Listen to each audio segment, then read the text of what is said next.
Welcome to our last panel, all about how tech is reshaping friendships, loneliness, and relationships. I'm so excited for this panel, by the way, because I've got some really good questions. I want to start with a question for you, Bryony. Okay. So, your role at the Sex Tech School, you also have a podcast. What have you found to be the main changes in the way tech is reshaping human relationships, and what have you found to be like the most common patterns? Big question straight out of the gate. So hi everyone, I'm Bryony Cole. I've had the privilege of exploring intimacy and sexuality and technology for the last 8 years, and during that time so much has changed in society, culture and technology. And I've worked with governments, I've worked with entertainers, I've worked with sex workers, everyday people, to really understand how technology changes the way we fall in love, the way we date, and the way we express our sexuality. And so what I found the most interesting, Nikki, is often quite out on the fringes. I think everyone thinks, sex tech and technology, it's all about sex robots. But actually, the most interesting stuff, and it does include that, but the most interesting stuff is born out of people's personal experiences and going, either they have a disability or they're not getting the sex education that they wanted. It's not the sophisticated technologies that we think, or the complex things like augmented reality and mixed realities. It's often quite simple applications like 3D printing and printing arms. So if you have mobility issues and you can't use a dilator or a vibrator, or it's things like creating apps for sex education to reach people in rural areas. They have had a significant impact on people's sex lives and being able to express their sexuality.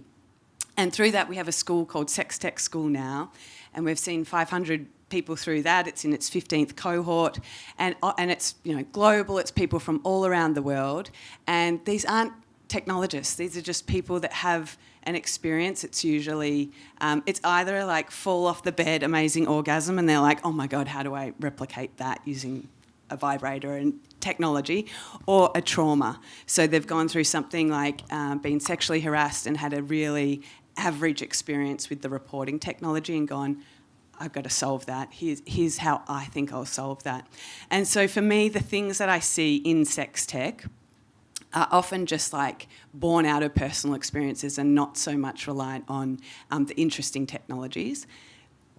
In saying that, I'm sure we'll all get into AI because that is the thing that's taking over in terms of intimacy and how we use technology to fall in love and how we fall in love with technology. But yeah, I just think so much of it is simple, and it probably would help if I just ground everyone in what sex tech is.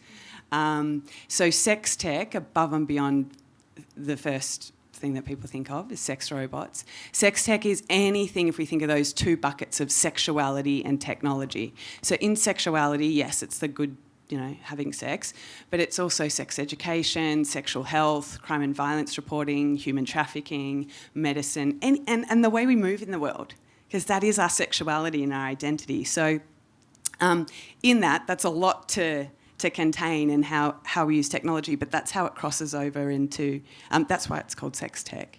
And yeah, there's just a bunch we could go through, so I won't take up the whole panel, but the most simplest stuff really is the most impactful for people. Does that make sense? Yeah, it does make sense. And it's interesting to hear it's not just sex robots. I mean, There's so much information out there at the moment that I feel like there's a lot of misinformation as well around sex. Yeah. And a lot of people get all of their education from online. True. Which poses, I think, some problems. So it's good to hear that there's someone actually out there who's got a researched platform where they can actually learn about sex from an expert. Yeah, and I think a lot of the onus with sex education, actually Lizzie and I went to the same high school, which had primary school and had probably a very average Australian sex education, right? But a lot of the onus on sex education has been on parents and schools. And then so what people do is they do turn to technologies and porn. And so I think in the obvious gap of that and growing up going, oh, that was a bit average, or we watched a black and white documentary of animals mating, there's been this, here's a condom, put it on a banana and that's it.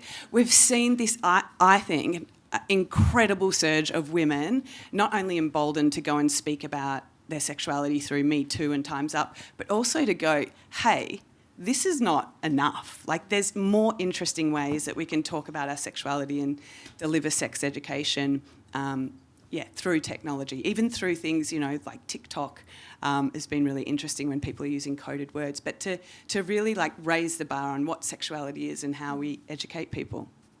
It's great to hear. Michelle, I'd love to talk to you about your career and your research around loneliness and how tech may impact how we feel in terms of belonging, connection. Can you tell me a little bit about that? Yeah, so I'm a clinical psychologist by training of around 20 years now, and I went into research and actually looking at how social relationships or the strength of social relationships can buffer the impact of mental health, and somehow or rather fell into a loneliness space. And what Ending Loneliness Together is trying to do really is to try to narrow the gap of what we see in science into practice and policy, because how we've been functioning around human connection, both in our health systems, in our community, it's very much based on reducing social isolation, which is absolutely not the same as loneliness. So loneliness is very much a subjective feeling of distress that comes up for you when you feel your relationships do not meet your current social needs. You can be lonely in amongst a crowd, in a marriage, in a relationship, in a workplace. But how we're functioning in practice and policy is that we assume that we put a bunch of people together and they will automatically be less lonely. The best quote I can think of is actually the late Robin Williams, who actually says that he used to think that the worst thing in life was to live alone. Actually, the worst thing in life is to live with people who make you feel alone, and our practice and policies are still functioning on let's just put people together. And in many ways, tech is also exacerbating that, is that we are really favoring more relationships as opposed to higher quality relationships. And that's really driven by the consumer market as well, is that, it's marketing and it's really based on the number of likes, not the depth of those relationships. And that's where we do see a surge in loneliness, especially in the 18 to 25-year-olds. It's really interesting to hear, just because semi-unrelated, but I was looking through photos of high school parties that I used to go to, and then I was talking to my cousin about it, and she remarked that there was not a single phone in any of the photos, and how everyone was like dancing and partying, and how every party she goes to now, everyone is on their phones, and you can just check out of a conversation and not really even have to make note of it. You just kind of, I'm on my phone now. But it was interesting to think about, because that's how we form connections. We meet people at parties, at bars, out in the world, and if we're on our phones, we don't really get that opportunity to. Yes, and phones are used as almost a way of telling people don't come to approach me as well. So people do use that as their safety tool as well. And I've just, my joke here is that, we're now raising children that's the norm, where being on the phones is the norm. And I've got a 9-month-old baby, and my hope is that, I'm trying to raise him to connect with people and hope he's got those social skills. But my fear is that he won't have anyone to interact with that has those same social skills, because his peers are going to be functioning in a different way. So how do we develop technology to really cater to quality relationships? That's really what I think as consumers we should be demanding. Lizzie, I want to talk to you a little bit about the legal aspect of all of this. So we have sex robots, we have people forming relationships online. It's a brave new world, but I wanted to ask how digital privacy and law around this area intersects with how these relationships are formed, and how my favourite question. I love talking about privacy. Privacy is my favourite topic. So I'm a lawyer, and I basically sue tech companies that do the wrong thing. I find that very enjoyable. There's always a lot of work to do, and I do it on behalf of the thousands and thousands of people who are harmed by them. And that's my day job. And in my night job, I am the founder and the chair of an advocacy organisation called Digital Rights Watch, and we advocate for human rights in online spaces. So we do a lot of work, far more work than we're funded to do, around advocating for policies, talking to policymakers, running campaigns and public education work around human rights. And privacy is, of course, my favourite human right of all, and that's partly because I'm particularly preoccupied with the immense harms that come from data extractive business models. So our online worlds end up being shaped by companies who want to extract as much information from us as possible. because that allows them to provide micro-targeting in advertising.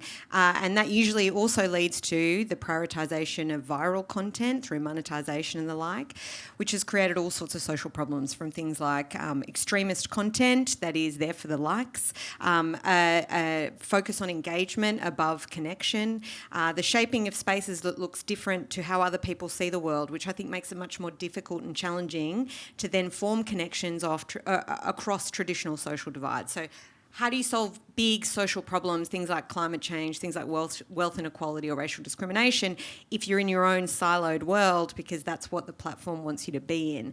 And so privacy reform is kind of the answer, in my opinion. You should be able to participate in these spaces without being watched all the time and without this being an indelible record of your identity, because I think that's what I want to prioritise, worlds in which you're free to explore the intricacies of your personality. And that's why I love talking about these kinds of topics that my other two esteemed panellists are talking about, this kind of world in which you can focus on building technology that is constructive and helpful, that might solve problems for individuals, that is not mass and flattening of difference, but in fact allows that difference to come to the fore. That's the kind of thing I think we should be using technology for. And at the moment, where the money is extracting personal information. So let's stop that by imposing privacy law reform that will prevent that kind of business model being as profitable. And it will encourage tech companies to focus on other things, other ways in which they can find markets for new products and technology. So that's my preoccupation, but I think privacy has this overarching kind of ecological framing on our online world that I think if we improve it,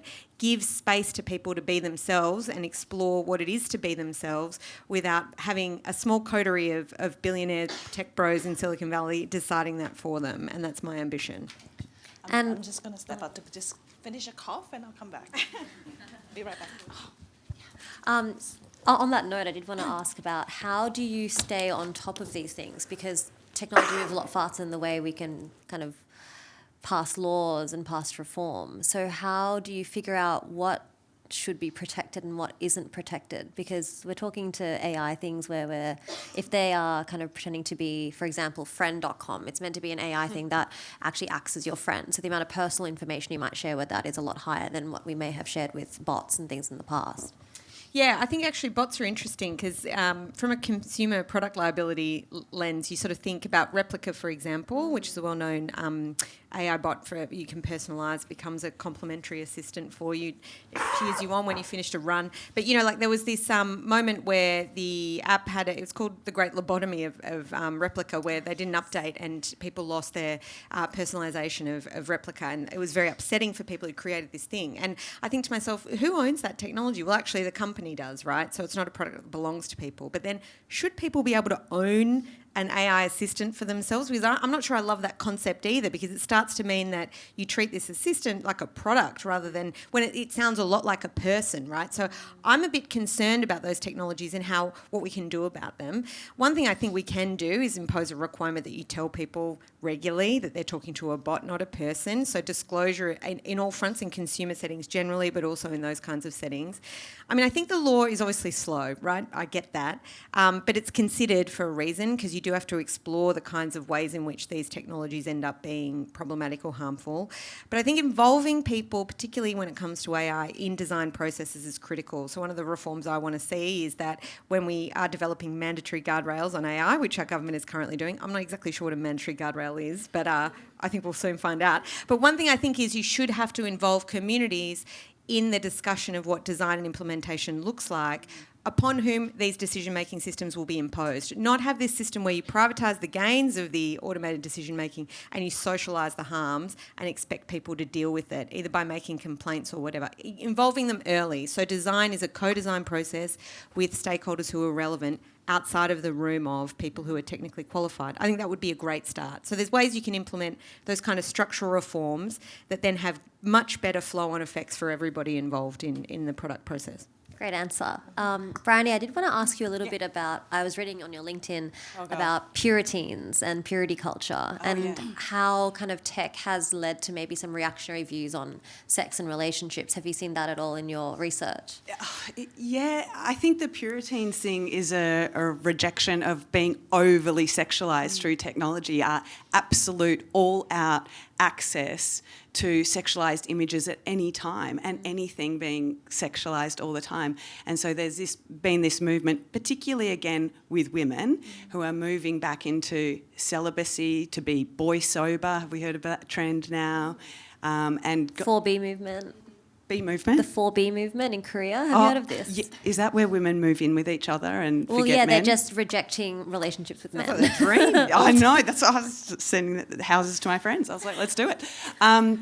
Yes, and there's been this interesting research of like men are becoming more, or young men, young boys are becoming more and more, right-leaning and conservative, and women are becoming more and more liberated and going, hey, we got this thing and like we can make these other things and buy these houses together now, and it's much more exciting. So I don't think it's limited to sex tech, but I think technology is, it gives and it takes, right? It's been the great provider of access to information, connection to community, and it's also taken, to Lizzie's point, so much from us as well, often without us knowing, but it's restricted. And so for me, when I think of those trends around sexuality or anything, when people go, what's the future of sex look like? And it's a very visceral feeling for people. They'll either go, this is dystopian, we're going to be replaced by AI, or again, sorry guys, sex robots, and this is the worst thing ever and we should just give up now. And then there's people that are like, this is amazing and look how liberated we are, and look, I can explore my sexuality with an AI chatbot and stay married to the guy. And there's plenty of cases of this where people are exploring their queerness through AI, or, they're leaving their relationships because they're like, you know what, this isn't healthy. I like the robot better. Yeah. There's even, I was reading today, Angry Girlfriend. So guys can go on and train how to argue, like how to say sorry to their boyfriend. I know a couple of guys who could use that. Yeah. So I think the point being there is always this lens that we look through technology, and for me the future of sex of like, it's going to be heaven or hell, but actually the answer is probably it's somewhere in the middle. It's this through-topia. It's like, yeah, there's probably going to be very average things happen, a lot of lag in terms of, if we even think of revenge porn and how long it took, for us to legislate against that. And there's going to be brilliant things where hopefully men are going to become better communicators through the chatbots, maybe. I don't know. Fingers crossed. That there's a through line there for sure. And Dr. Lim, I did want to ask you a little bit about how technology may be making isolation and loneliness not so bad in the future? Or do you see it kind of being the dystopian ending that everyone says it is? I think it's about how you use it. I mean, ultimately, we do know that from the State of the Nation report that we did last year, where we looked at frequency of use that actually wasn't correlating at all with loneliness, but where we looked at how people were using it, and they were having these kind of more addiction, problematic use where they couldn't survive without it, they got angry when they didn't use it, and that's where it really does influence loneliness. So I think it's around, again, making sure that we do build the tech that allows people to make the connections, but also it's still important for us to use tech as a transitional platform where people can then get comfortable with face-to-face transition, kind of move that towards the face-to-face world, because I think if we don't do that and we don't push people to do that, tech makes us a bit lazy. That a lot of us will be more like, oh, I'll just favor Zoom over meeting face to face because it's a lot quicker. It's easy, but it's not necessarily healthy. So it's being able to have a balance of both face to face and digital modalities, so that we can still maintain skills. And most of you may know this, but a lot of how we communicate is through body language, and you can't really do that via tech. Maybe when we have better tech that will allow us to really see and pick up 90% of how we interact is really through body language and be able to absorb that.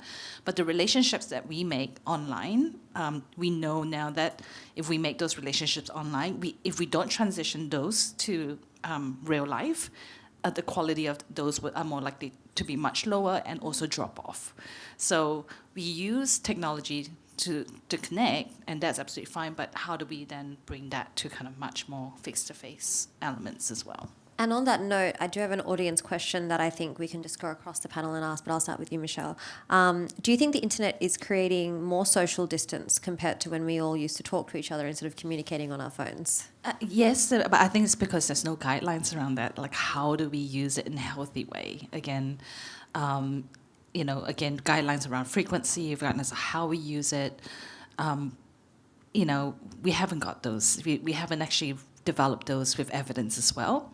What we do know is that we're seeing the younger generations reporting more loneliness.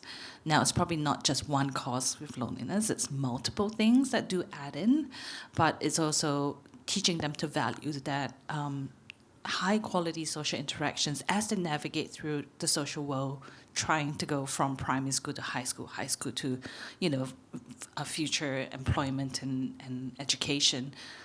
All these developmental milestones are marked with social challenges.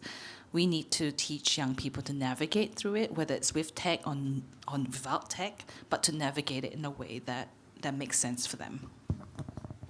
Bryony, do you have I'll just double down on that because I think you made a great point in that technology is just a tool that allows us to do a thing. It's not going back in the box. We can't put the internet back in the box and forget it's happened. So it is on us to make a choice of how we use it. Technology doesn't have a conscience. I think Lizzie would argue the companies that build the technology don't either. Don't have a conscience. But I think we're so quick to blame technology or the internet, and not saying the question was, but I think we really need to take that moment and go, yeah, but how am I choosing to use that? Whether that's a dating app or that's something, a choice to Zoom instead of meet up for coffee, and remembering your conscience, your choice, that's what it has to come down to, because we're only going further and further into this hybrid human technology world. So obviously there's downsides. I mean, I think the important thing to remember, particularly with young people, is that it does afford the capacity to connect across boundaries that you wouldn't normally be able to do. So if you've got a hostile family to you as a young queer person, for example, it might be a real salve and solace to find a community online that accepts you. So there's great potential there, and partly I'm keen, as ultimately an optimist, even though I sound like a pessimist, to preserve that potential. One of the things that I find kind of troubling in this space, at least, is one of the policy proposals is to ban young people from social media. I think that's really poor for a variety of different reasons. But if you poll young people, lots of them do support a ban. And I think that's also slightly depressing, because partly the policy options available are, do we want to ban or do we want to let loose? And of course, in those circumstances, what I think is then reflected in that polling is a desire for the shape of these online spaces to be different. You want to be able to get the best out of you with this tech and have the opportunity to do that, and not constantly be encouraged and influenced